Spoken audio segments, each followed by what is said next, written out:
제가 어릴 때는 우리나라가 가난했어요. 여러분들은 아마 더 가난했던 시절에 태어나신 분들이 있어요. 그런데 나라가 잘 되면 경제 수준도 올라가고 잘 살게 될 거다 생각했어요. 저보다 더 이전 세대는 아마 배고픔의 고통까지도 겪으셨을 것 같아요. 보릿고개라든지. 그래서 지금은 우리가 배고파서 죽는 경우는 우리나라에서 정말 보기 어려운 경우인데요. 근데 잘 살게 됐더니 또 다른 문제가 생기더라라는 겁니다. 오늘날 우리가 잘 살게 되면서 생기는 가장 큰 문제가 빈부격차의 문제입니다. 우리나라 대부분의 사람들이 뭐 어떤 분은 그런 얘기 하시더라고요. 어떤 역사학자는 100년 전에 있던 어떤 왕보다 이 땅에 살고 있는 가장 가난한 사람도 더 좋은 삶의 환경을 살고 있다. 맞는 말 같아요. 근데 우리 안에 부자와 가난한 사람들의 격차가 점점 심해지죠. 어떤 사람들은 가만히 있어도 자기가 투자한 돈이 계속 불어서 점점 부자가 되고, 어떤 사람들은 투자할 돈도 없고 그냥 하루하루, 물론 굶어 죽진 않아요. 먹고 살 곳도 있고 입을 곳도 있고 잘 곳도 있어요. 근데 상대적으로 박탈감을 느껴요. 그래서 빈부격차의 문제가 앞으로 우리나라에서도 또 세계의 많은 선진국들에서도 큰 문제인데, 교회는 이 문제에 대해서 어떻게 바라보는 것이 좋을까? 우선 우리 신앙적으로 바라볼 때 우리가 자꾸 너무 성공이라는 것을 부의 축적에 너무 기준을 두고 있지 않는가.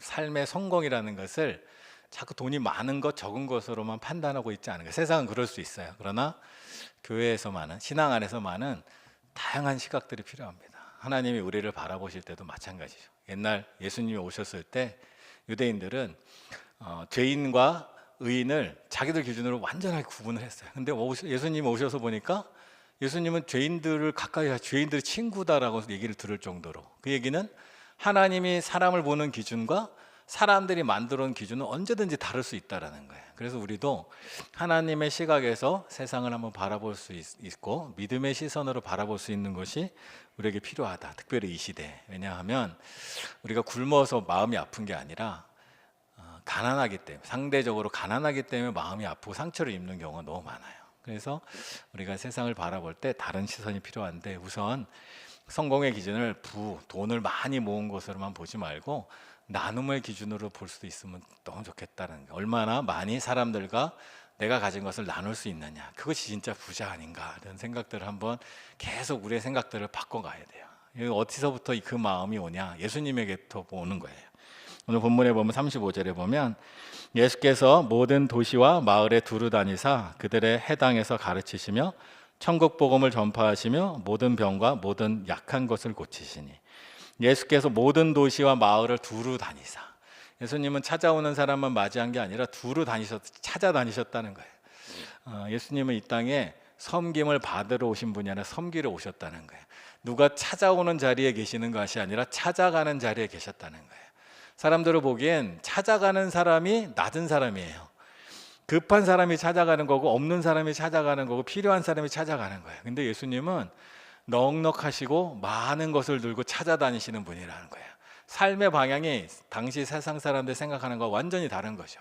우리도 이런 마음들이 필요하다는 거예요. 우리도 내가 얼만큼 많이 쌓았냐 안 쌓았냐라는 세상의 기준에만 머물지 말고 내가 무엇을 나눠주고 있는가, 내가 무엇을 전해주고 있는가. 예수님처럼 다니는 마음, 주는 마음으로 많이 나눌 수 있으면 그게 부자다. 예수님은 항상 하나님의 말씀 안에서 말씀하시는 게 받는 자보다 주는 자가 복이 있다. 받는 사람이 많이 받아서 부자가 아니라 줄 수 있는 사람이 부자다. 그런 마음을 가지고 있으면 너무 좋다라는 겁니다. 그리고 예수님은 왜 그런데 도대체 이렇게 찾아다니면서 복음을 전하고 약한 자들을 돌보고 사람들을 세운다. 그 예수님의 마음이 36절에 보면 이렇게 나옵니다. 무리를 보시고 불쌍히 여기시니 이는 그들이 목자 없는 양과 같이 고생하며 기진함이라. 무리를 보시고 불쌍히 여기셨다는데, 이 불쌍히 여겼다는 마음이 창자가 꼬이는 듯한 고통이라는 거예요. 예수님이 사람들을 보면서 그 마음에 이런 마음이 일어나는 거예요. 저 불쌍해서 어떡하지? 저를 어떻게 살지? 이런 마음들.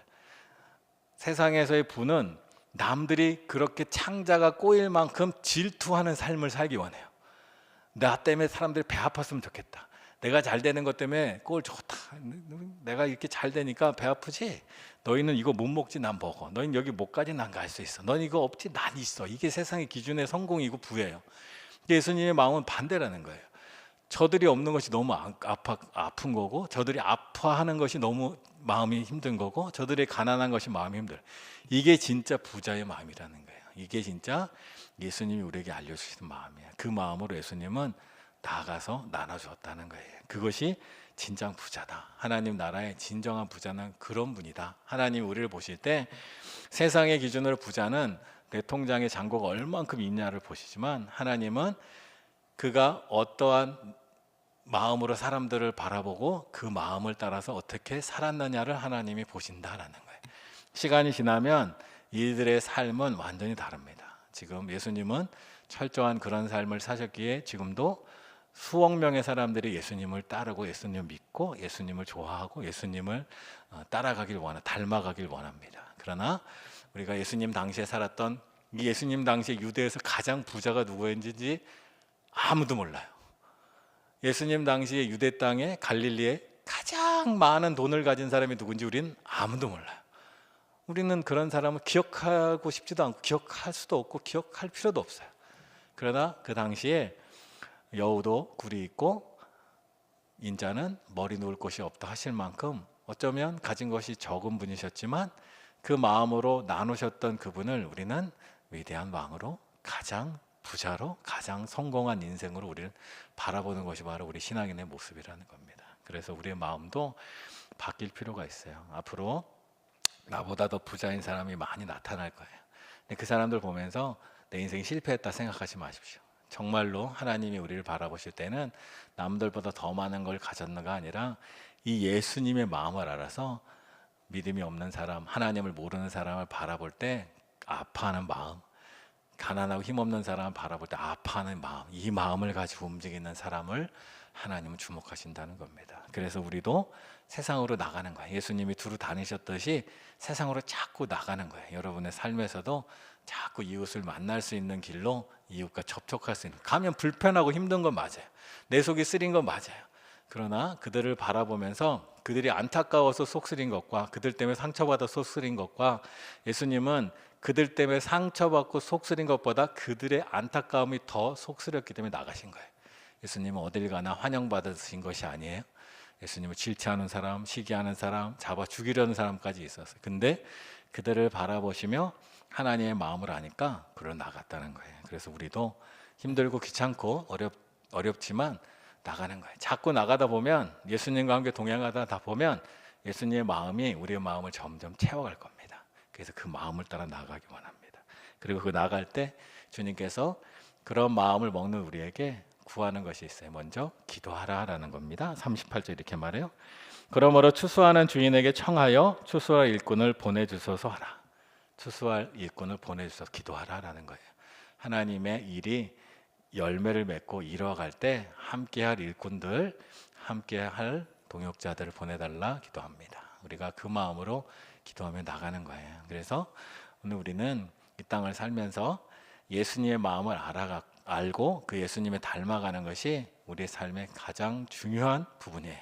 그래서 세상의 기준으로 나를 바라보지 말고 예수님의 마음으로 나를 바라보세요. 그래서 그 마음을 가지고 주님이 세상을 불쌍히 여겼던 우리 또한 그 마음, 긍휼의 마음으로 바라볼 수 있게 하시고, 또 예수님을 따라서 우리도 나아가게 하시고, 또 예수님이 우리에게 말씀하신 것처럼 기도하면서 이 일들을 잘 감당해 나가면 때가 되고 시간이 지나면 하나님이 우리에게 주신 은혜와 또 예수님을 따라가는 우리의 모습들이 점점 아름다운 하나님의 교회, 하나님의 사람의 모습으로 자라갈 줄 믿습니다. 그래서 오늘 우리도 어쩌면 세상 사람들 기준에도 봐도 별 볼 일 없는 일 같지만 귀찮아요. 아무도 못하는 일이에요. 사실은 우리가 이 귀한 일들을 행하면서 나가면서 뭐 지역을 깨끗하게 하기도 하고, 나아가서 지역을 밟으며 이 지역을 위해서 기도하기도 하고, 함께 일에 동참하며 주님의 선한 뜻을 이뤄가는 우리가 되기를 간절히 축원합니다.